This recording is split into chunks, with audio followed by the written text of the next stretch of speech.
Hello, I'm Raj Narayan once again for CXO Today. Today I have with me Shubhendu Nath.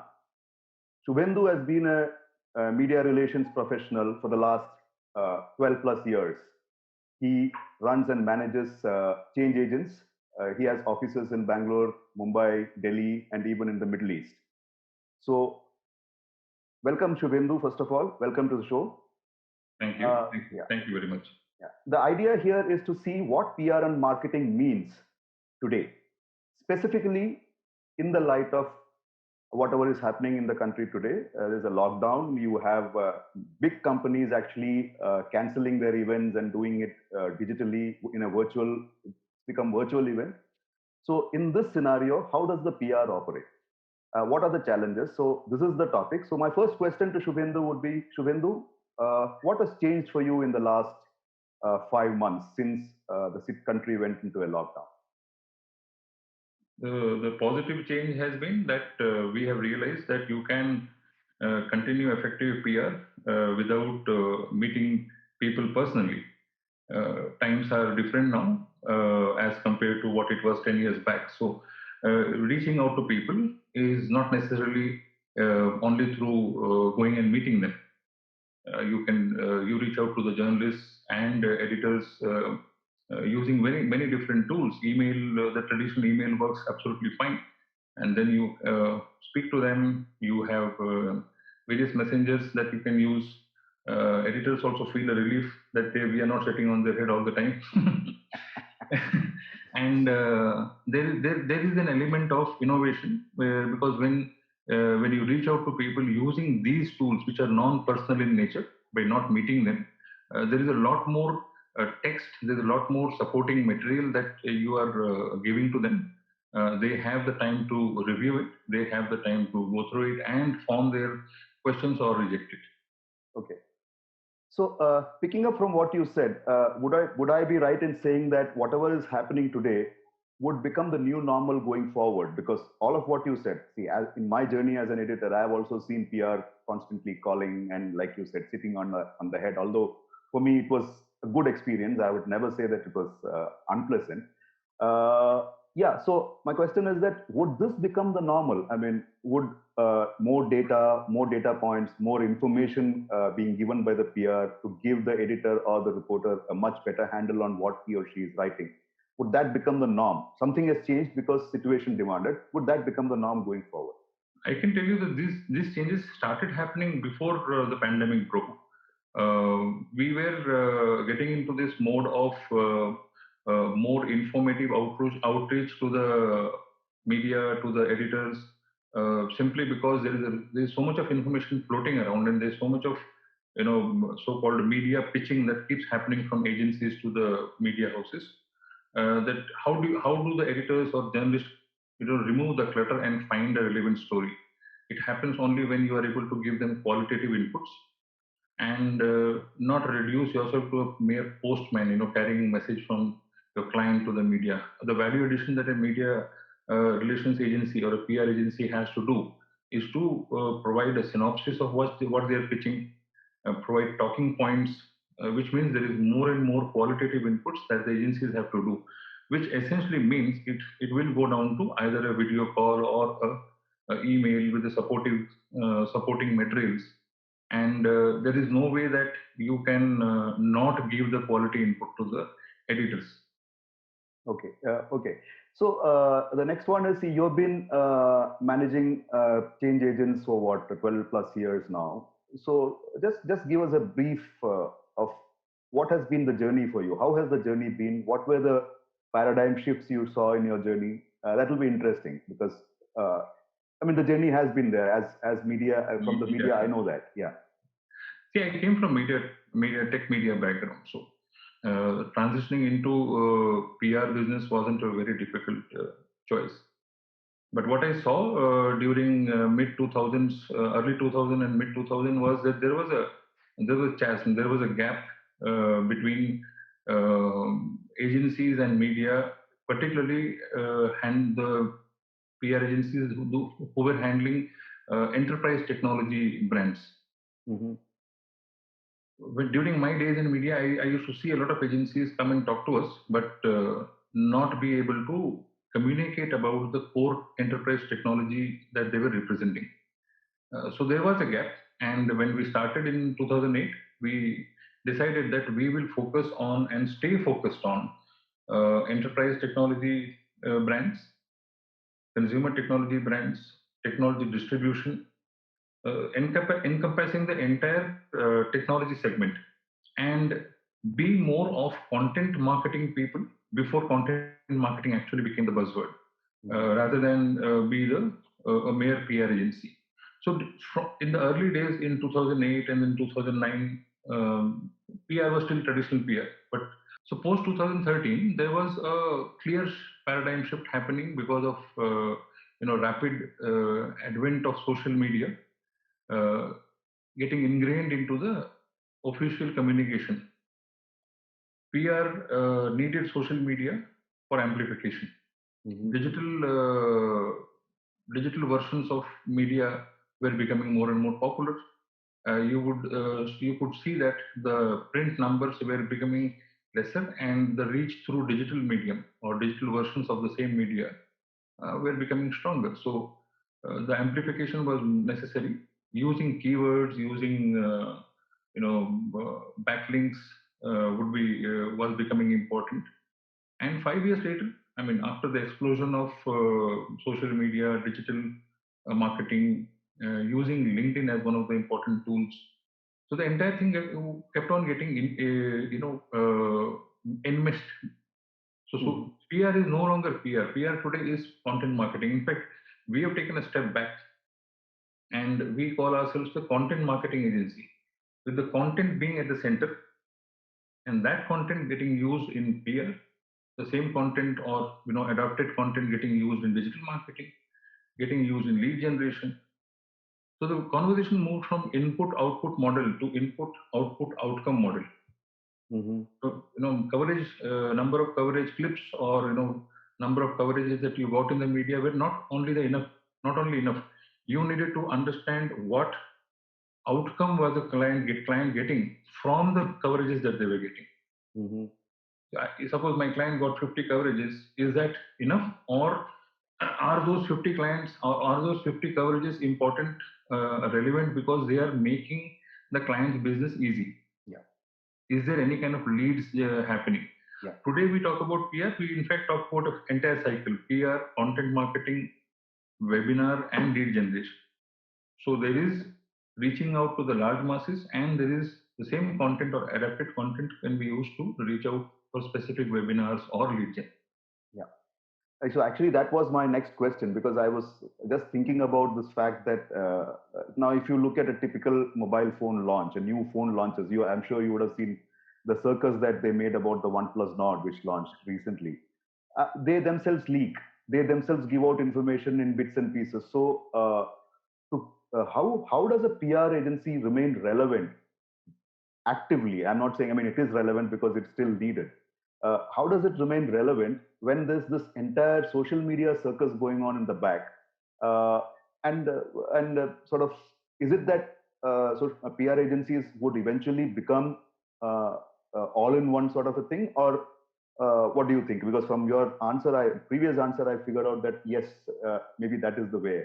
What is your specific take on that? What would you tell customers, for example, if you were to talk about that? See, it depends on the client's business. It depends on the customer's business. Customers with their products and services which are more mass consumer centric, for example, a mobile phone, a laptop, they would need a very, very heavy, healthy mix of PR and social media, digital marketing, ground promotion, everything, because they have to reach out to lakhs and crores of people. That's a mass communication model. Whereas if you have a client who is in artificial intelligence or machine learning or data centers or networking, which are core enterprise technology domain, then you will not need the mass social media as much as you need in-depth articles. It is purely dependent on the ticket value of the sale. A mobile phone would sell for 50,000 rupees, and a data center racks would sell in lakhs. So when the value of the product that you're selling is higher, your shift has to happen from social media more towards content marketing, more towards PR, because customers are not going to buy a data center rack or an artificial intelligence solution based on how it looks or what others are saying. They will buy it because they would read a good case study, they would read a good white paper, and they would understand that there is another organization where a business challenge was solved by a particular product. Whereas if you're selling a fitness band or a mobile phone, lot of it is bought because of aesthetics. For example, nobody is selling a mobile phone talking about how good the calls are. It's sold based on how good a selfie will be. Yeah. So these are so depending on where the product is positioned, your use of social media will be high or low. Even in enterprise technology products, along with PR, in terms of social media, we would still use LinkedIn, a very important tool. LinkedIn-based articles, SlideShare. There are many other things. You will conduct webinars. You will capture user information. You will find business card details of the readers who are reading, and that is where I was talking about the outcome is. So output is not the last point. One has to go beyond output to look at what the outcome is. Yeah. So just to go back a little bit, Shubhendu, if it is okay with you. I mean, you said you were working in the media itself, so that actually helped you prepare and plan for this journey of the last 12 plus years.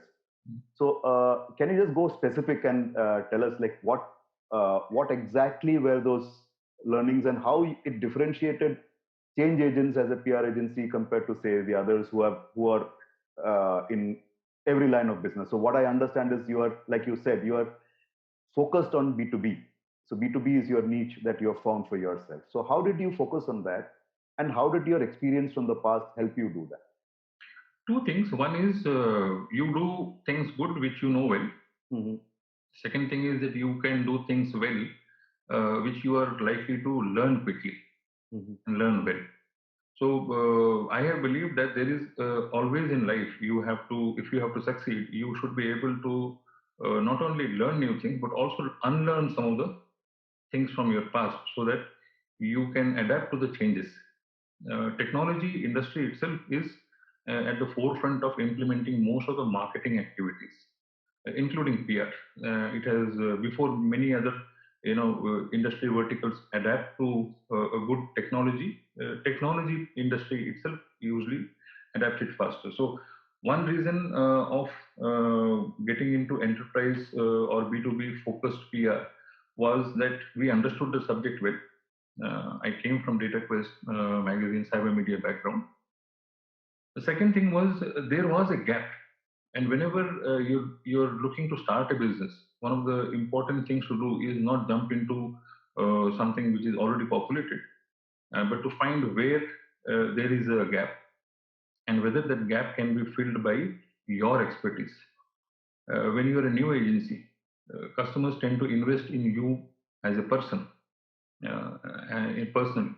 And when customer is investing, they would want to be investing on your strength, on the areas of your strength. So if enterprise technology understanding was our strength, that's where the customers would focus on.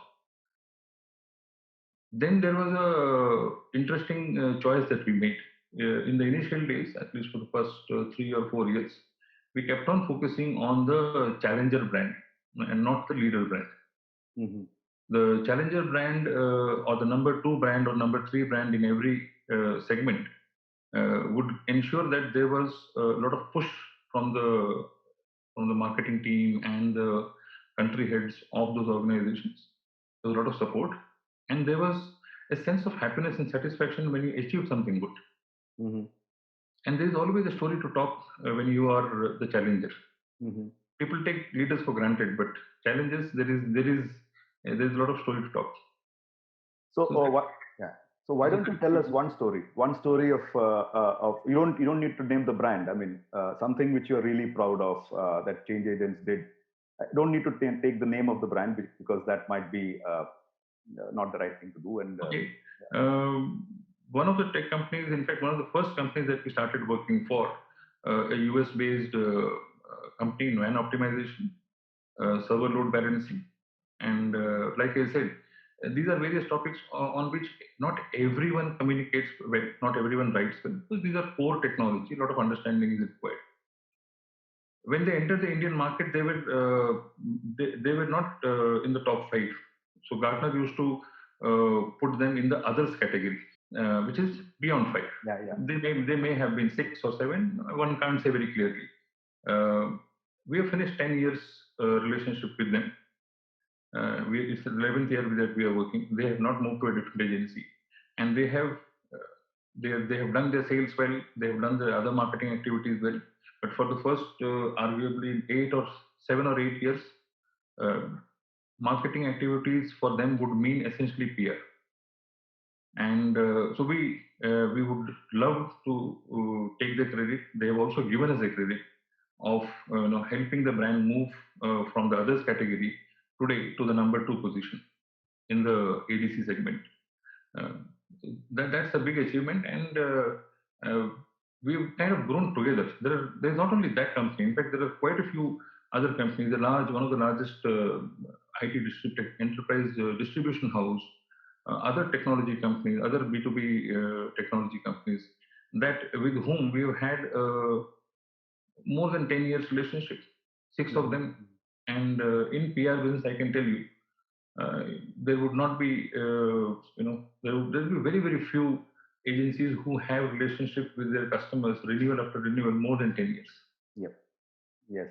I think the backbone of that was content, and content still remains the strongest bet that we bring to the table. Okay, nice. So now, with your journey over the last 12 plus years, and with all these conversations going on about Make in India and all of the stuff that we are hearing today, so I'm assuming that although, I mean, we still need to see what's going to happen, because the proof of the pudding, as they say, is in the eating. We still need to see these companies coming in.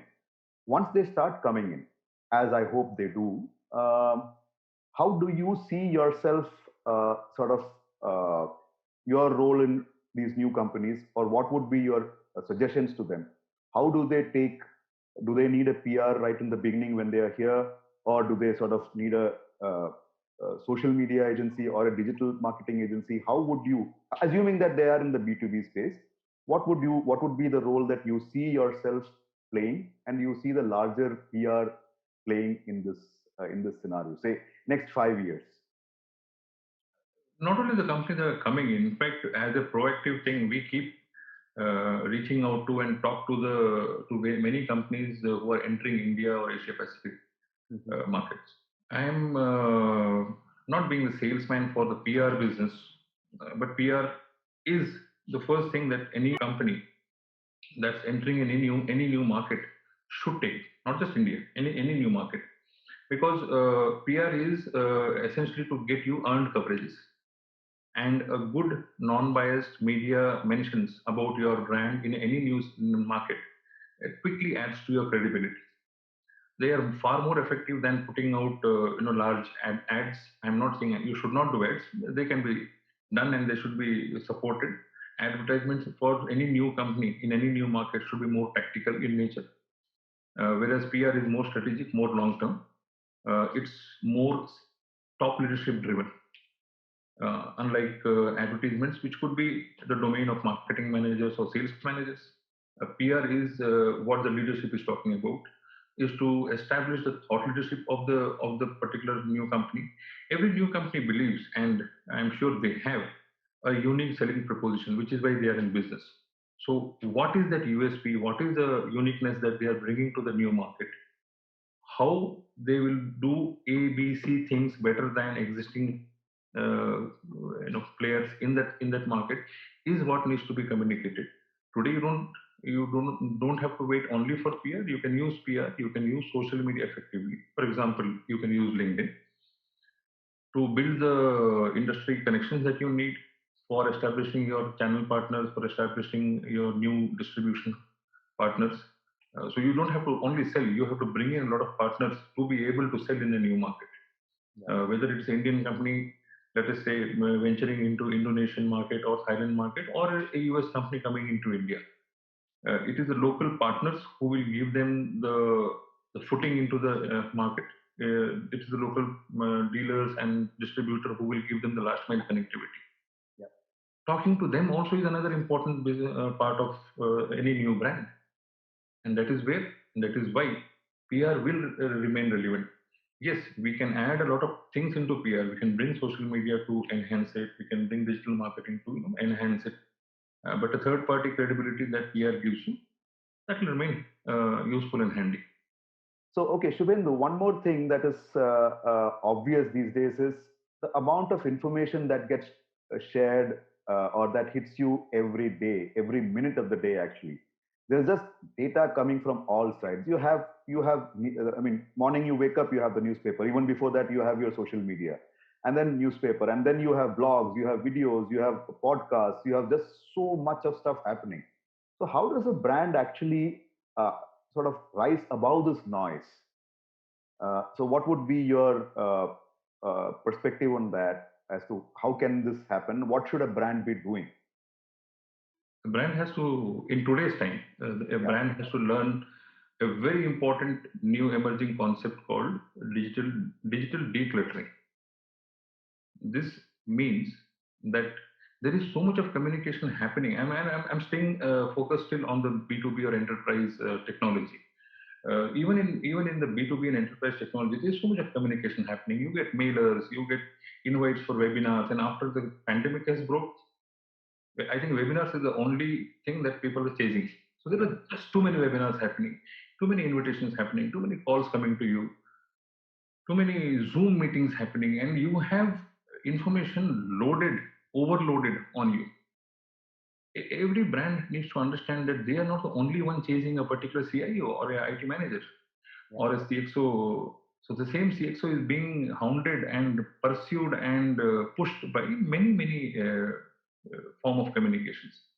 How does the brand stand out?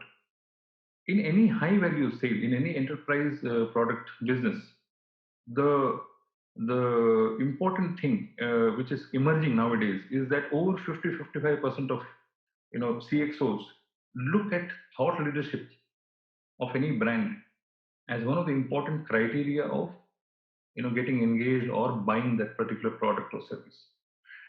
So agencies and brands and marketing managers and CXOs, everyone has to focus and try to declutter their communication by opting for more thought leadership pieces, by opting for byline articles, by opting for case studies, by opting for white papers, which we call the in-depth pieces and not width pieces. So when I do a press release, I reach out to a lot of media, I get a lot of small mentions. I'm seen a lot of places, but just seeing is something which is not going to convince a IT manager or a CIO to invest in a large value solution or a large value product. They need to see more in-depth pieces. And by opting for more in-depth pieces, which are lesser in number but more focused, more effective, one can achieve digital decluttering because brands are seen as leaders when they can talk about solution and not just push themselves. Yeah. Yeah, so this brings me to another point because, like you said, I mean, you said that digital marketing, content marketing is important, and fortunately, unfortunately, all of this happens on the digital medium. So the biggest challenge there is something like a Google, right? Google will show up whatever it feels like showing up. So it doesn't really care, or even if it cares, we have no idea what it's doing with my content. For example, if I want to push content about me as a brand, I really don't know how to do it. I just need to plug and play or try something different. So is there something that you guys have figured out in this area and which you are actually providing to the client as a solution? See, PR will continue the way it has to. You have to reach out to the media outlets. You have to get more and more coverages. But what we are doing these days is that we are focusing on a new approach called SEO PR. Mm-hmm. It essentially means that we have to support and add to the clients, the brand that we are working for, as many mentions as possible and as fresh as possible on the digital media, on the web. So more media outlets carrying more news and articles online is the way to go. Mhm. Because when a customer is looking for information, when somebody is looking for certain keywords, certain phrases, they should be able to find a lot more articles about my client and my brand than the competition. And that is possible when I populate more and more fresh articles and more fresh news on online medium. And the way to do that successfully is that our press releases, our communication needs to be filled with strategically, keywords about the client's business and products and the segment's keywords. So the more keyword centric communication that we make, we ensure that they're getting covered and they're effectively helping the SERP or the SEO of my client. Okay, great. That was really good, Shubhendu. That was, I think, you added a lot of value to what PR should actually be. Forget about what PR is, and uh, and how it's going to pan out over the next years, many years to come. So, thanks a lot from CXO today for this. Thank you. Wish you Thank you all very the much. best and stay safe. Stay safe, Raj. Thank you. Yeah, thank you.